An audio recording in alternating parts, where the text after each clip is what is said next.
Like it or not, conflict with others are inevitable. It's going to happen. You're going to have disagreements with your spouse, with the people at work, with the people at church, with your pastor. You're going to have disagreements with your members. In other words, life is going to be full of conflicts. But the Bible says that iron sharpens iron. So it's possible for those conflicts to actually turn out for the good if, and this is a big if you will handle conflicts well.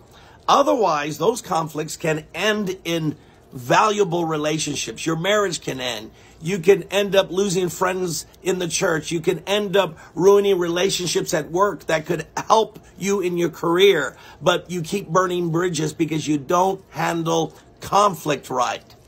Well, Solomon has a lot to say about handling conflict.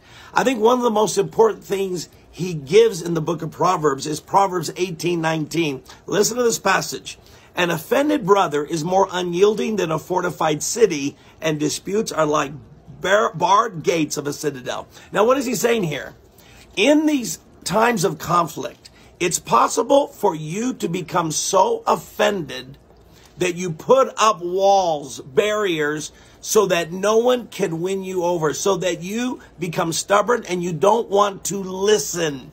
And as a result, you block off people that could be a blessing to you in life. You cut off your spouse, you cut off your parents, you cut off church members, your pastor, you cut off people at work, your boss. You're cutting people off from your life because you are so offended. So the first thing that Solomon is saying is, you got to make sure you don't become that offended brother and you put up walls in which you lose common sense on how to resolve conflict. So one way to apply this passage is for yourself. Are you the offended person? If you're the offended person, you're going to be unreasonable and you're going to end up ruining relationships. Why do you think people go to the divorce court?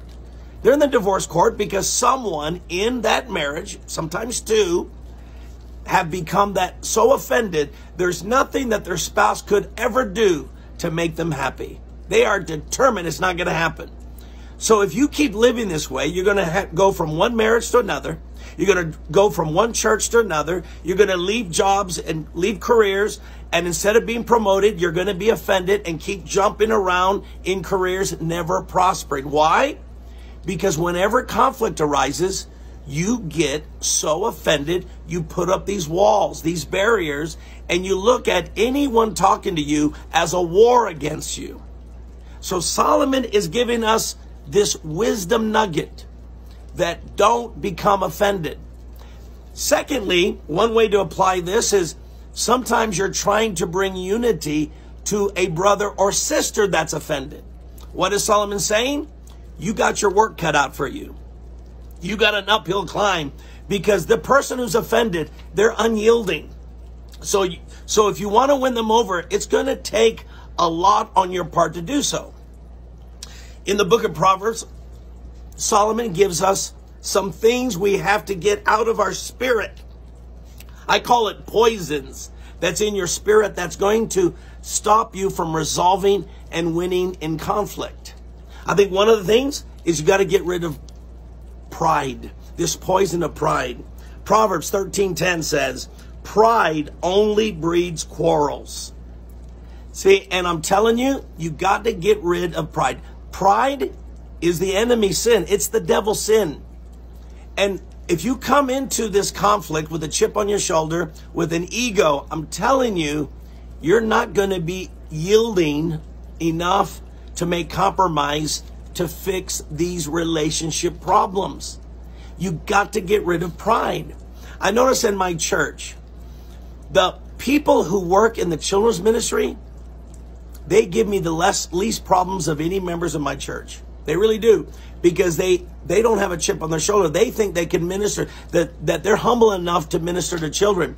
But the members of my church that want to be on the platform, oh man, they give me the most problems because they often have pride and there's a lot of arrogance on their part. So I'm going to tell you, you're going to have to get rid of that pride, my brothers and sisters. Otherwise, you're going to have a tough way to get your conflicts resolved. And friend, some of you right now, you're ruining your marriage. You're ruining your relationships with your pastor, with the church. You're ruining relationship at work, your career, customers, your opportunity to progress, because this pride is breeding quarrels in you. And I'm going to tell you, it's time for you to humble yourself and say, no more of this, because God has something better in store for you. Humble yourself. Quit being that offended brother or sister. Don't put up barriers. Humble yourself and recognize. Be reasonable when you try to work out this conflict. Otherwise, I'm telling you, you're going to destroy these important relationships in your life.